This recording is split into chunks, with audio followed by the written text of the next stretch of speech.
The 1970s gave us some of the most unforgettable songs ever put on the radio. But for every artist who built a long career, there were those who had one extraordinary moment. One song, 1 year, and then the spotlight moved on. These are the 12 one-hit wonders from the 70s that lasted only 1 year. Number 12, Convoy by C.W. McCall. If you were anywhere near a radio or a truck stop in late 1975 or early 1976, you know exactly what this sounds like. Convoy was recorded by C.W. McCall, the stage name of Bill Fries, an advertising copywriter from Omaha, Nebraska, who had originally built the character for a series of bread commercials. The song came out in November 1975 and reached number 1 on the Billboard Hot 100 in January 1976, where it sat for 6 weeks. At the same time, it held number 1 on the country charts, an unusual crossover for a song built almost entirely on CB radio slang and spoken word delivery. The timing was everything. CB radios had swept through the American trucking community during the early 70s. Part practical tool for avoiding speed traps, part symbol of a countercultural distrust of authority that ran through the whole decade. The song dropped right into that world. The lingo, the camaraderie, the romance of the open highway. For a few months in early 1976, it felt like everyone in America wanted a handle and a radio. The single sold over 2 million copies in the United States and spawned a 1978 film of the same name, directed by Sam Peckinpah and starring Chris Christopherson. Then, as quickly as the CB radio craze itself faded, so did C.W. McCall's chart presence. The CB boom was one of those only in the 70s phenomena, a technology that swept through American popular culture almost overnight and then retreated back to the trucking world it came from, leaving behind a trail of novelty songs and one feature film. Bill Fries later became the mayor of Ouray, Colorado, which feels like exactly the right ending to the story. The man who rode a novelty wave to the top of the pop charts went home, served his community, and let the song stand on its own. Number 11, Wildfire by Michael Martin Murphey. On a pony she named Wildfire. There are songs that feel like they belong to a specific season, a cool spring evening, a long drive with the window cracked open. Wildfire is one of them. Michael Martin Murphey was a Texas singer-songwriter who had spent years on the outskirts of the country folk world before this. He released Wildfire in early 1975, and by that spring, it had climbed to number 3 on the Billboard Hot 100. It was a song about a girl and a horse, told in hushed, almost mythic language, as if the story had been carried by wind for years before Murphy finally wrote it down. What gave it staying power was that quality of genuine haunting, a horse running through a snowstorm, a narrator who can't let go of someone gone.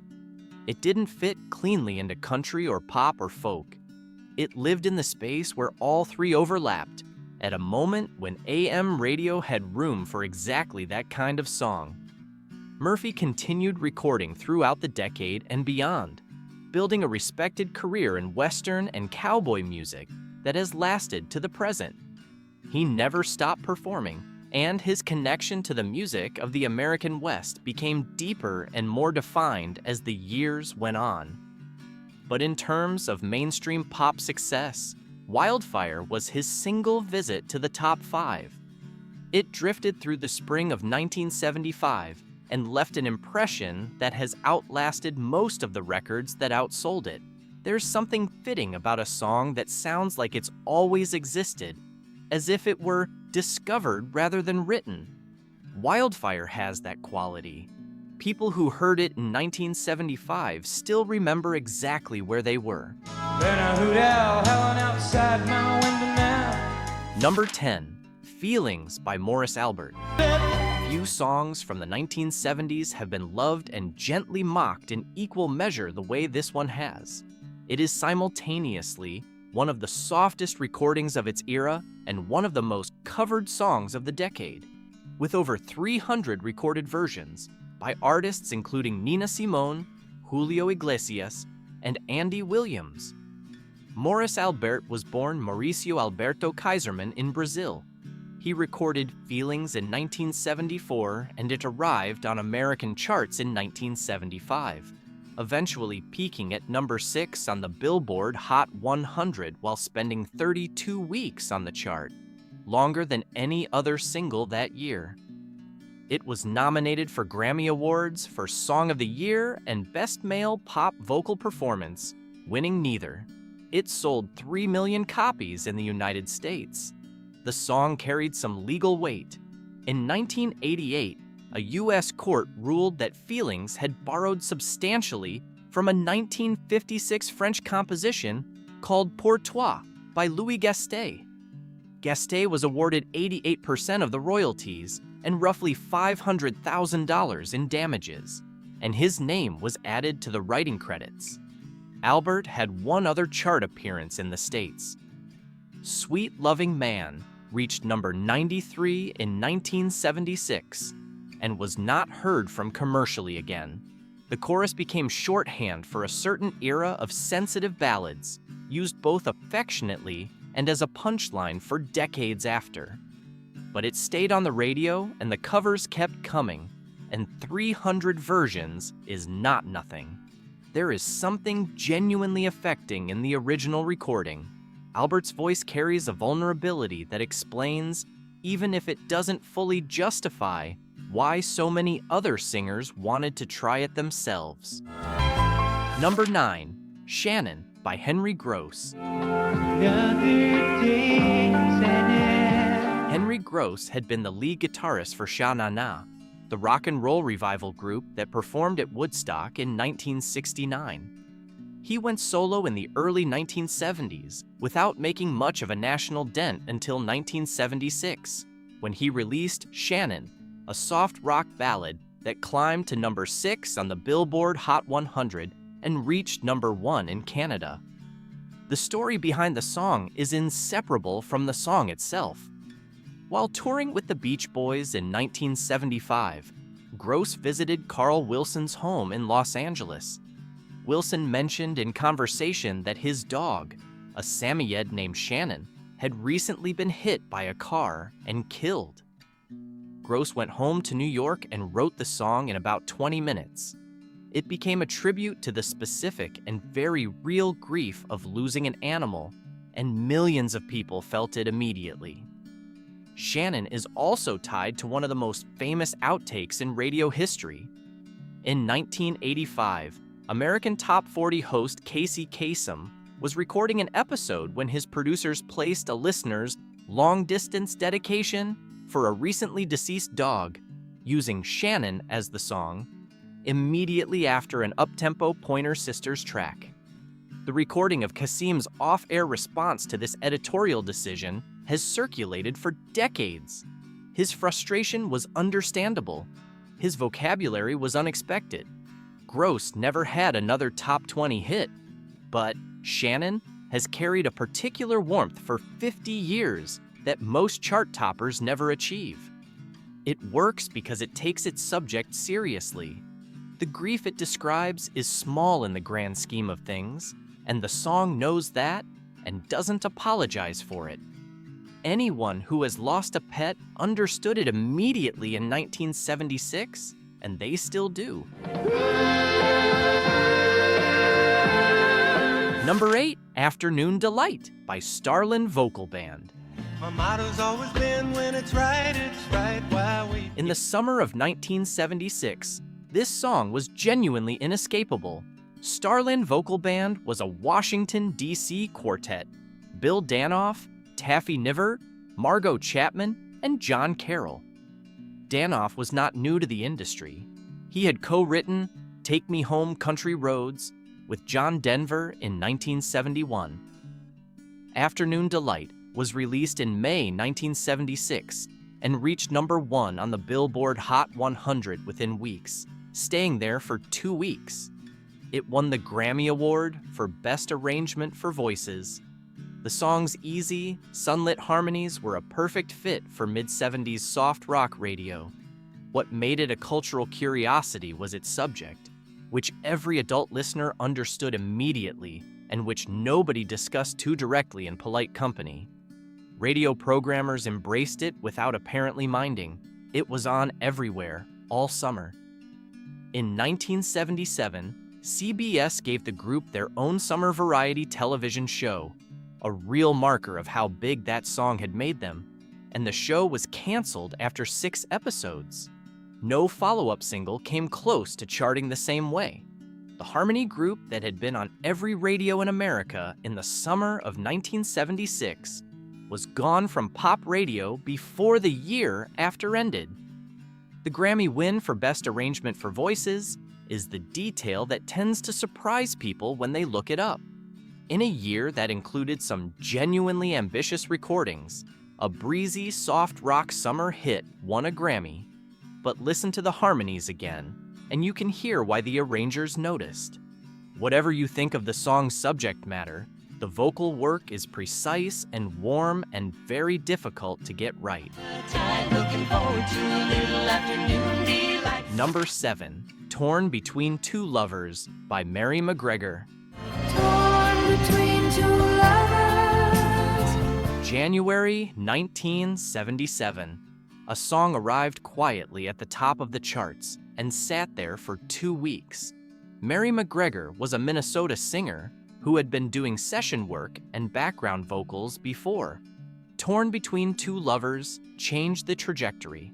The song was produced by Peter Yarrow of Peter, Paul, and Mary, and written by Yarrow and Philip Jarrell. It described a situation that most pop songs of the era would have romanticized or condemned. This one did neither. It told the story plainly in first person, without resolution and without apology. It reached #1 on the Billboard Hot 100 in February 1977, having built through adult contemporary radio for weeks. It sold more than 2 million copies in the United States and was one of the best-selling singles of the year. McGregor released a follow-up, This Girl, later in 1977. It quietly vanished. She recorded into the late 1970s without another commercial breakthrough. What she had was one song that connected at exactly the right moment.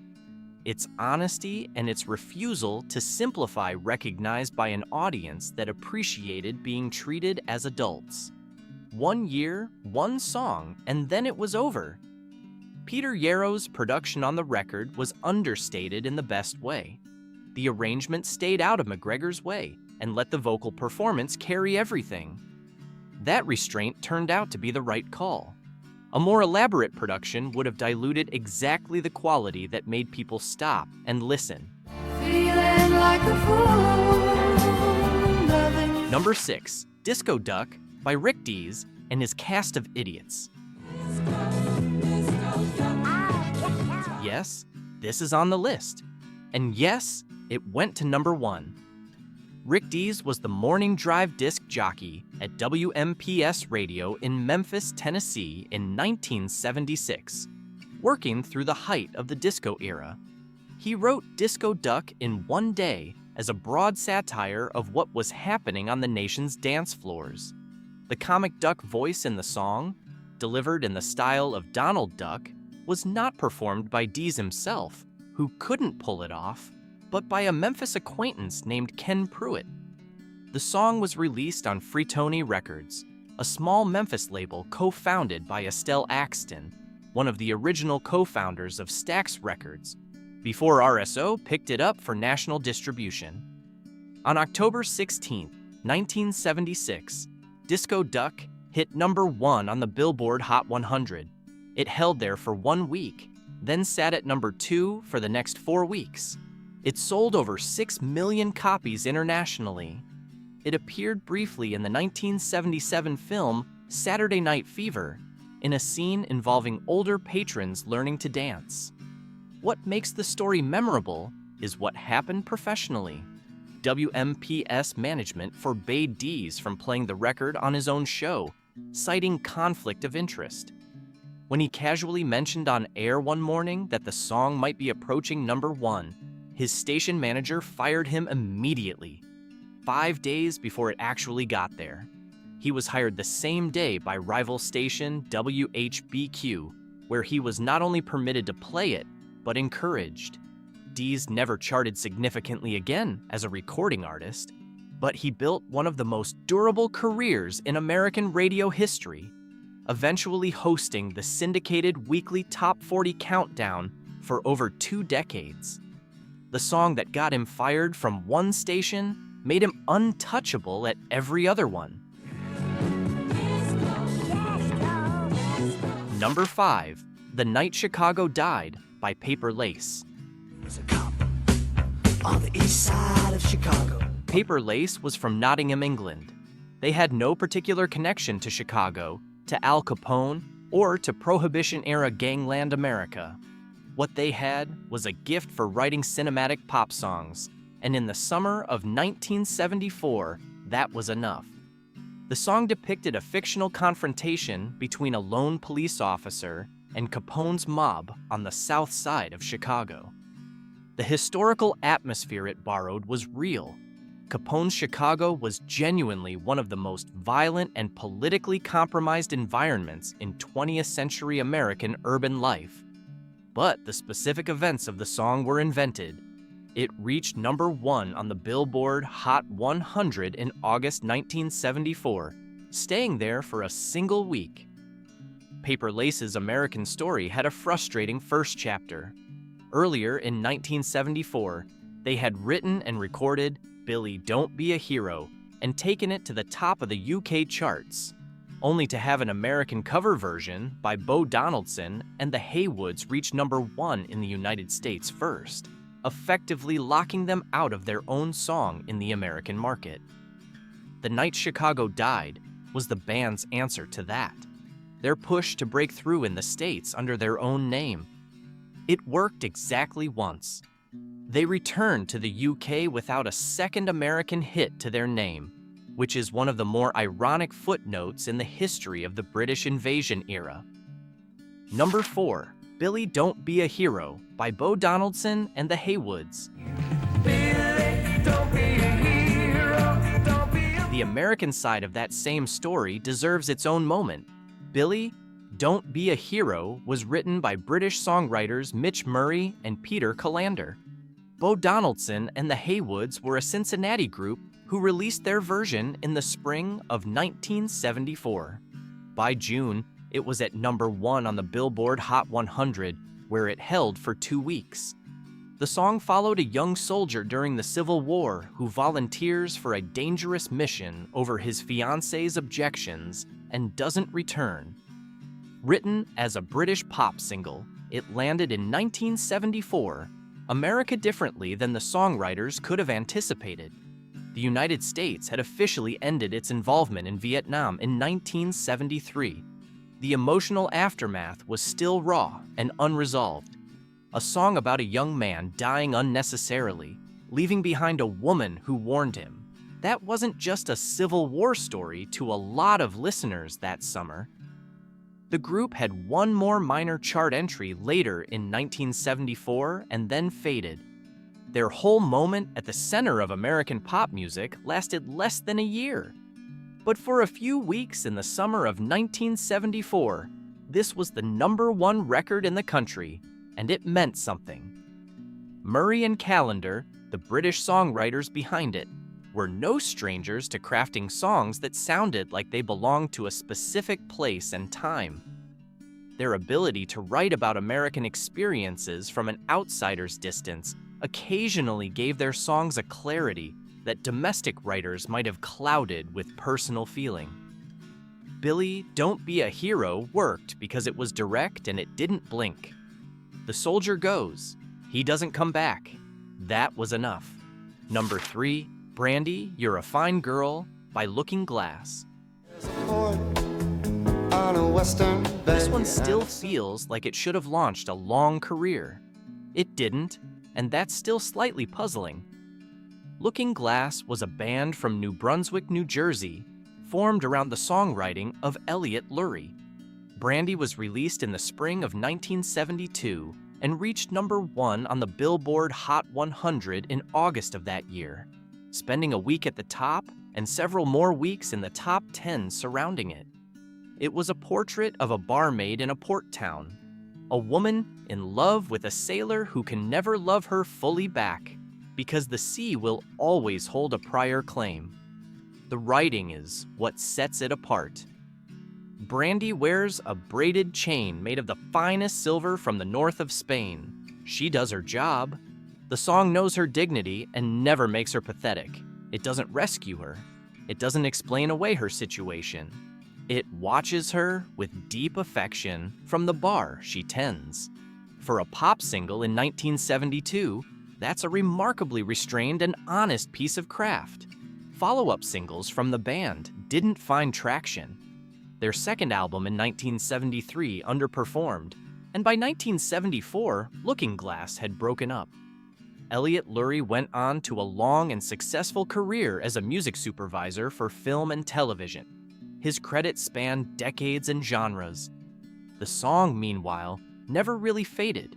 It stayed on oldies radio, showed up in films and commercials, and introduced itself to generations who weren't born when it came out.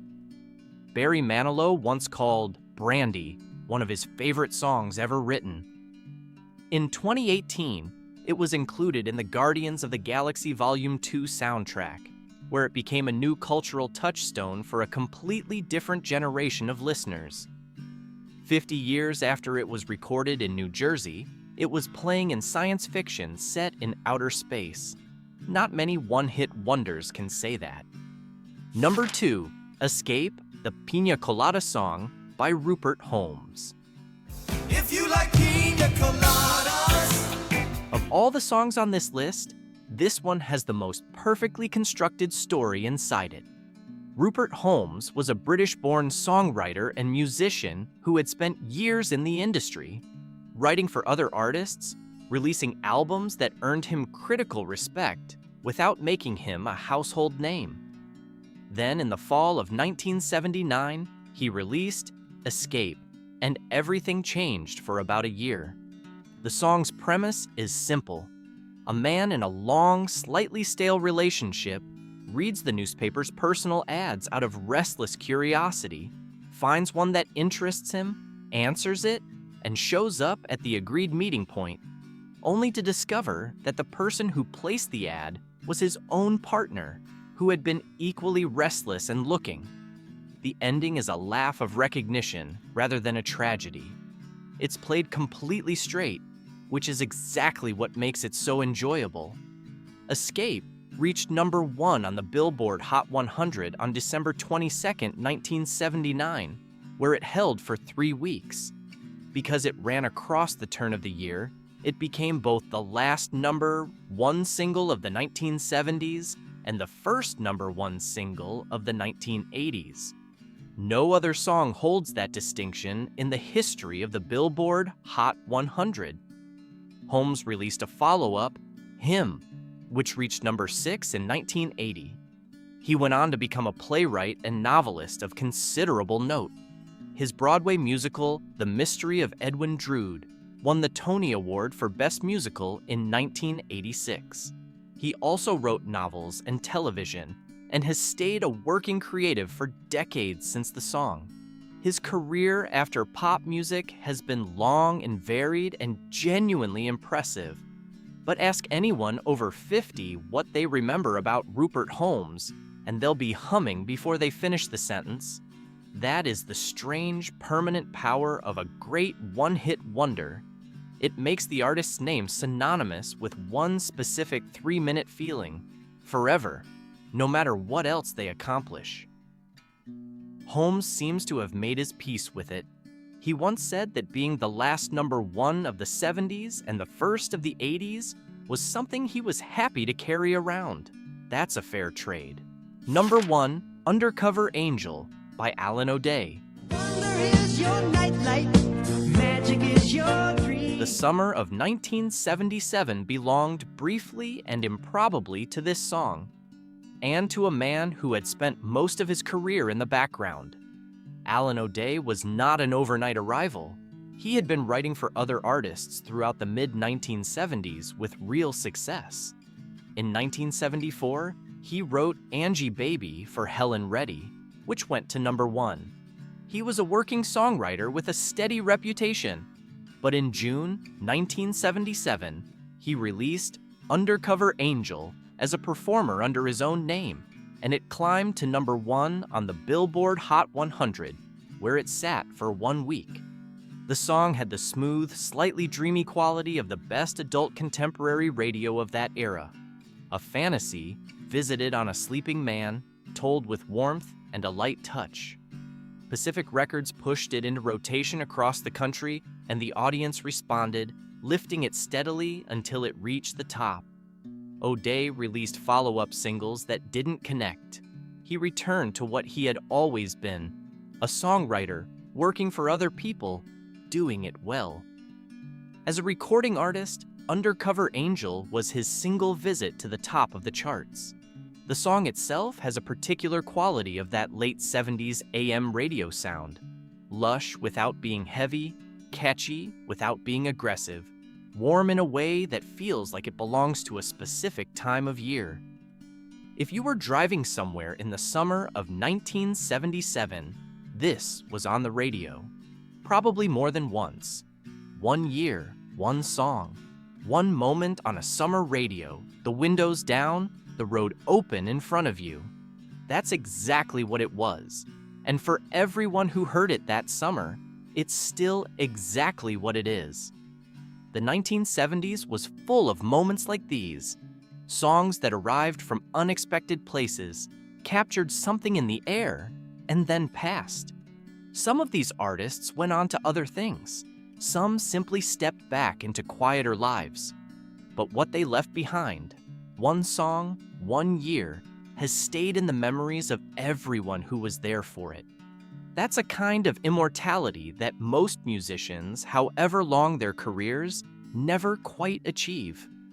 These songs don't need follow-ups. They don't need greatest hits collections. They just need to come on the radio at the right moment, and they still do. If this brought back some memories, hit the like button and let us know which of these was your favorite in the comments.